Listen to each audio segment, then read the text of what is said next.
नमस्कार दोस्तों, माधव पाल अकेडमी में दीपक सर आप सबके बीच में। चलिए मैं आपको कुछ इंपॉर्टेंट टॉपिक पे डिस्कशन कराता हूँ।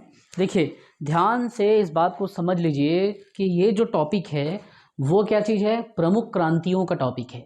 वह क्रांति जो आपके एग्रीकल्चर से संबंधित है, साथ ही साथ में विभिन्न प्रकार के फसलों के उत्पादन से संबंधित है। साथ ही साथ में विभिन्न प्रकार के, चाहे वो मछली उत्पादन हो, चाहे झींगा उत्पादन हो, चाहे टमाटर, चाहे मांस प्रोडक्शन हो, चाहे रजत के लिए हो, चाहे अंडे के उत्पादन हो, सबसे क्वेश्चन पूछा जाता है कि विभिन्न प्रकार के क्रांति से क्या उत्पादन किया जाता है। याद रखेंगे सीजीपीएससी, सीजी व्यापम और इंडिया के कोई भी एग्जाम में क्रांतियों का क्वेश्चन हर साल से पूछा जाता है कि इस रिवॉल्यूशन में किसका प्रोडक्शन हुआ। अगर एक मजे की बात यह है कि आप गूगल प्ले स्टोर पे जाइए और माधव पहल अकेडमी का ये जो लोगो आपको दिख रहा है, नीचे दीपक है, ऊपर कृष्ण भगवान है और माधव पहल अकेडमी इसमें लिखा हुआ है। और यहाँ पे श्लोक लिखा है कि यत्नवान सुख मेधते, यत्नवान सुख मेधते, अर्थात प्रयत्नशील मानव सुख पाता है। तो प्रयत्न करते रहें, सुख पाएं। ठीक, तो अपन क्रांति के डिस्कशन यहाँ पे करते हैं।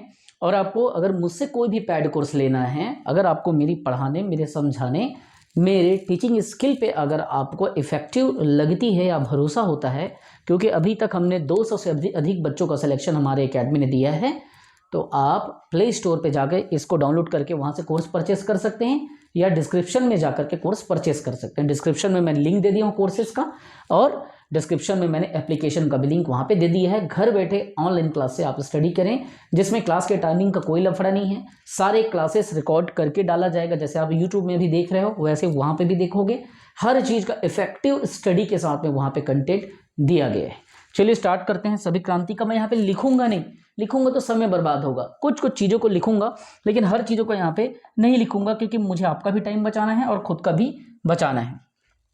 एक क्रांति का नाम आपने सुना होगा, इस क्रांति को कहते हैं क्या, क्या कहते हैं भाई इस क्रांति को, तो उसको मैं आपको यहाँ पे समझा रहा हूँ। आपने एक नाम सुना होगा जिसे कहते हैं स्वर्ण रेखा क्रांति। तो ये चीज़ ऐसा है कि पूछा तो गया था, लेकिन लोगों को पता नहीं, या बहुत कम लोगों को पता था, लेकिन ये छूट गया।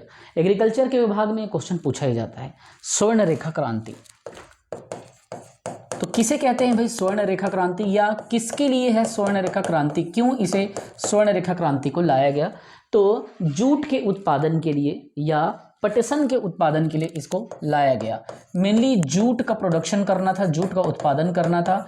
ठीक है, जूट पटसन के उत्पादन के लिए स्वर्ण रेखा क्रांति आया। अब देखो लिख रहा हूं तो समय बर्बाद हो रहा है, इसीलिए ध्यान से आप अपने कर्ण को और अपने चक्षु को खोल करके मुझ पे पूरा फोकस करना, समझना इस बात को। एक एक क्रांति को डील करूंगा, कम से कम 10-11 क्रांति मिनिमम बताऊंगा। एक स्वर्ण रेखा क्रांति को बताया जिसका संबंध जूट से है।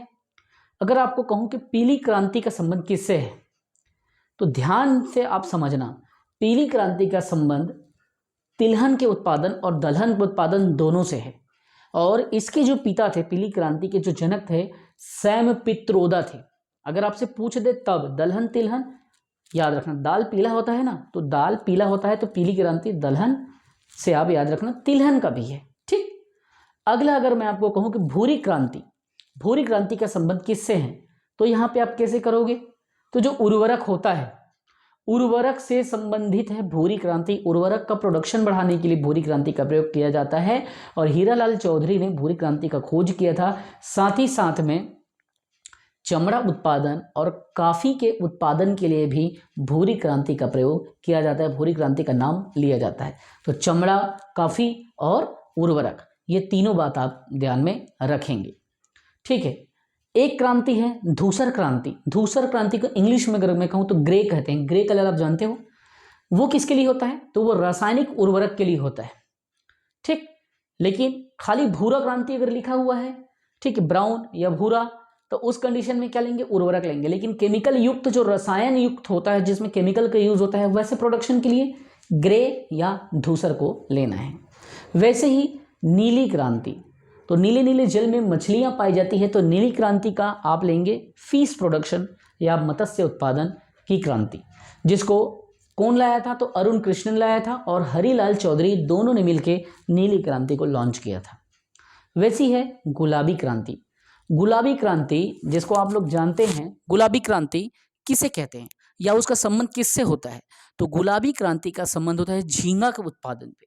केवल झींगा के उत्पादन से नहीं, झींगा तो होता ही होता है, साथ ही साथ में प्याज के उत्पादन पे, औषधि के उत्पादन पे भी गुलाबी क्रांति का प्रयोग किया जाता है। ध्यान से सुनते रहिए, एक एक तथ्यों को समझाते जा रहा हूं, बताते जा रहा हूं, और याद रखेंगे बच्चों, इसी गुलाबी क्रांति को जिसने हमारे बीच लाया उसका नाम था दुर्गेश पटेल। ठीक है। एक क्रांति है सुनहरी क्रांति। तो सुनहरी आप लोग याद रखेंगे, बागवानी से आप सुनहरा सुनहरा, ऐसा आप याद रखना, बाग में आप गए, सुनहरे सुनहरे सूर्य का प्रकाश आपको आ रहा था, सुनहरे सुनहरे फसल वहां पे बागों में दिखे, ऐसा कुछ याद रख लेना। सुनहरी क्रांति का संबंध बागवानी से है। ठीक है, बागवानी के उत्पादन पे, देख रेख पे, इन सब चीजों के लिए सुनहरी क्रांति को लाया गया था। उसी तरीके से अगर मैं जैसे नीली क्रांति के बताया था मैं आपको, वैसे ही गुलाबी क्रांति होता है। तो झींगा, प्याज, औषधि तीनों के लिए, ठीक, झींगा मछली उसको चर्चा किए थे ना अपन। वैसे ही गोल क्रांति है, स्पेशली ये आलू के लिए, आलू गोल होता है समझ लो, ऐसा याद करना है। तो गोल क्रांति आलू से संबंधित था। हाँ, लेकिन एक क्रांति आता है जिसे लाल क्रांति कहते हैं। तो लाल क्रांति का संबंध किससे है? टमाटर भी लाल होता है, और जो मांस होता है गोश्त, वो भी लाल होता है। तो ये दोनों के लिए लाल या रेड रिवॉल्यूशन को जाना जाता है। तो टमाटर के भी उत्पादन में प्रयोग होता है, मांस के भी उत्पादन में होता है। और मजे की बात यह है कि जो लाल क्रांति है उसको विशाल तिवारी ने लॉन्च किया था हमारे बीच में।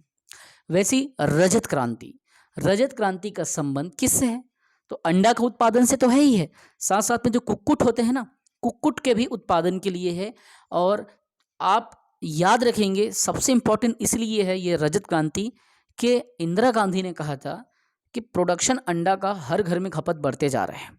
ठीक, हर कोई मांस मटन ले करके अपने प्रोटीन, अपने विटामिन को कंप्लीट नहीं कर पाता, लेकिन अंडा सस्ता होता है, 4-5 रुपए में, 6 रुपए में, उस समय तो 2 रुपए 1.5 रुपए मिलता रहा होगा।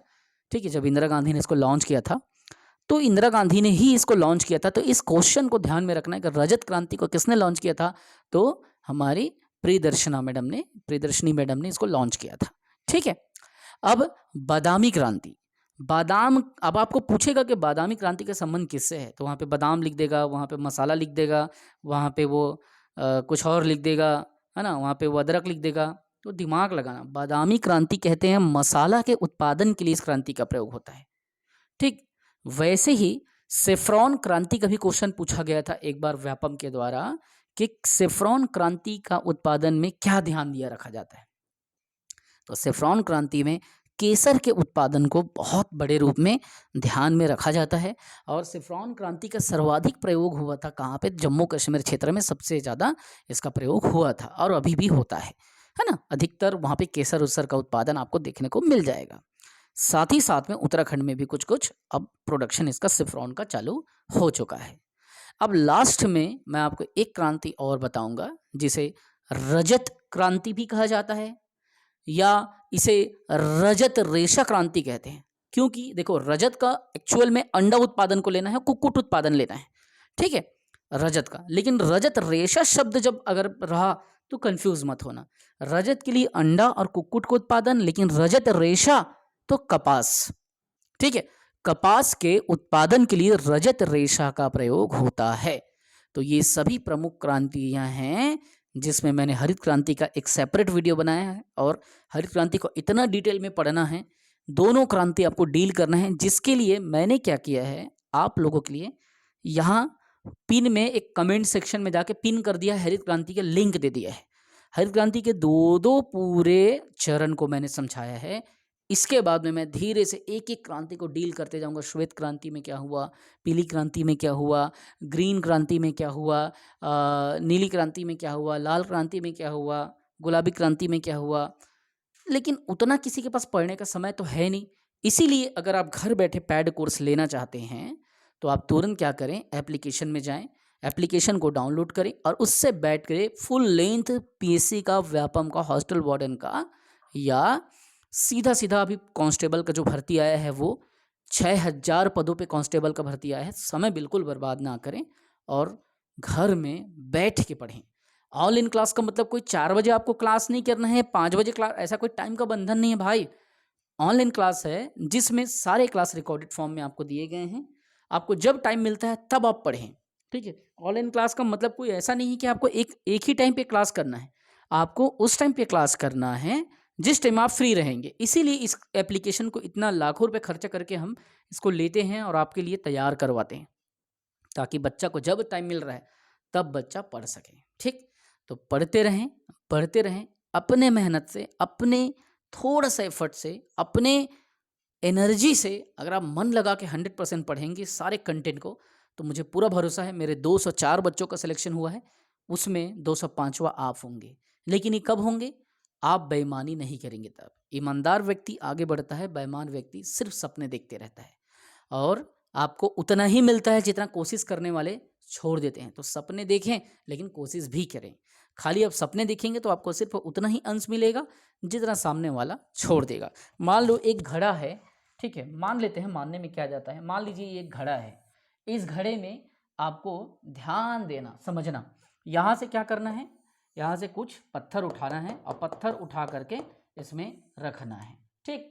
तो एक आदमी आया जो क्या कर रहा है, वो सीधा पत्थर को पहले एक पत्थर लाया, 2 लाया, 3 लाया, फिर ऐसे करके पत्थर को लाते गया और एक दिन ऐसा हुआ कि पूरा ये घड़ा भर गया। जब इसको लगेगा कि चल यार अब ये 2 पत्थर बचा है इसको छोड़ दूं, तो उसकी मर्जी, वो दोनों को छोड़े या ना छोड़े, लेकिन बाकी तो पूरा इसमें पत्थर को भर दिया ना वो। तो जब ये 2 पत्थर को छोड़ के जाएगा तो वो 2 पत्थर ही आपको मिलेगा, अदरवाइज इतने सारे जो स्टोन यहाँ पे हैं कोशिश करके भरे गए हैं, प्रयास करके धीरे धीरे भरे गए हैं इस घड़े में, ये आपको नहीं मिलेगा। और ये घड़ा आपको कब मिलेगा? जब कोशिश करने वाला छोड़ देगा, तब जाकर के आप इसको उठा के लाके इसमें डालेंगे। और यही सच्चाई है। अगर आप केवल सपने देखते हैं, प्रयास नहीं करते हैं, एक्शन नहीं लेते हैं, तो आप आगे नहीं बढ़ पाते हैं। और अगर आप प्रयास करते हैं, सपने भी देखते हैं, एक्शन भी लेते हैं, कोशिश करते हैं और नितांत चलते रहते हैं, एक दिन आपका जो घड़ा है पूरा भर जाता है, ताकि आप कल के डेट में सुकून की ज़िंदगी सो सकते हैं, ठीक है। तो हमेशा याद रखें। एक छोटी स्टोरी आपको सुनाता हूँ इसी के ऊपर, जो आपको बहुत मोटिवेट करेगा। एक साहूकार था जो बहुत दिनों से अपने लिए काम करने वाला कमियां ढूंढ रहा था, कि कोई कमियां आ जाए मेरे यहाँ कमाने खाने में, उसको रखूँगा उस कमियां को, और उसको आराम से अपने यहाँ से पूरा कारोबार सिखाऊंगा। तो एक गांव में जाता है और वहाँ से एक कमाने खाने वाला लेके आता है वो। तो वह पूछता है कि तुम्हारी क्या शर्तें हैं, मैं तुमको साल में 10,000 रुपये दूंगा, तो तुम बताओ। तो वो बोलता है कि मेरी एक ही शर्त है कि जब बारिश आएगी तो मैं काम नहीं करूँगा, एक ही बात बोलता है वो। तो बोलता है बारिश के महीने में काम नहीं करोगे? बोलता है नहीं, बारिश के महीने में करूंगा, लेकिन जब बारिश होगी तब आप मेरे को मत बुलाना। तो बोलता है कैसा शर्त है यार, कहीं पे मेरी लकड़ी भीग रही होगी, कहीं मेरा गाय बकरा अगर भीग रहा होगा तो उस टाइम मैं क्या करूंगा? तेरी मदद नहीं मिलेगी, तो तेरे को कमियां बना के मेरा कमा खिला के यहाँ रख रहा हूँ, उसका क्या फायदा? तो बोलते हैं नहीं, जब बारिश आएगी तो मैं काम नहीं करूंगा, लेकिन उसके पहले सब कर दूंगा। तो एक दिन क्या होता है, वो अनाज उनाज को बढ़िया कटिंग वटिंग करा करके अपने कोठार में, ब्यारा में जो आप बोलते हो, वहाँ रखे रहता है। और बहुत ज़ोर से बारिश होती है और अचानक से उसको याद आता है सेठ को, अरे मेरा पूरा अनाज तो जो गेहूं का अनाज है पूरा मेरे वहाँ पे कोठार में पड़ा हुआ है, और वो भी ढका भी नहीं है, कैसे करूं? अरे मेरा फसल पूरा बर्बाद हो जाएगा, साल भर का मेहनत बर्बाद हो जाएगा, पूरा पानी में मूसलाधार वर्षा में बह जाएगा, कैसे करूं कैसे करूं करके चिंता में वो दौड़ के उसके पास जाता है और उसको जाके कहता है जाके उसको ढक दे। तो बोलता है कि मैंने पहले ही कंडीशन बता दिया था कि मैं बारिश में काम नहीं करूँगा। तो इतना डांटता है, तुझे कल से नहीं रखूंगा, तू कल से मत आना, ऐसा वैसा करके डांटता है। और उसके बाद में दौड़ के वो चल देता है कोठार। वहाँ जाके देखता है तो पहले से ही पूरे उसके फसल क्या है ढके हुए रहते हैं, प्लानिंग के साथ में बाकायदा अच्छे बड़े बड़े ईंट को, बड़े बड़े पत्थर को लगाया रहता है और अच्छे से उसको ढक के सिस्टमेटिक वे में वो सोते रहता है और वो नहीं जाता है। तब किसान को समझ में आता है कि बारिश में मैं काम नहीं करूँगा। कहने का मतलब ये है कि वो एडवांस वर्क करके रख दिए रहता है ताकि उसको उस टाइम काम करना ना पड़े। तो यही चीज़ आपको भी करना है, तब जाके जीवन में कोई आपको नहीं रोक पाएगा।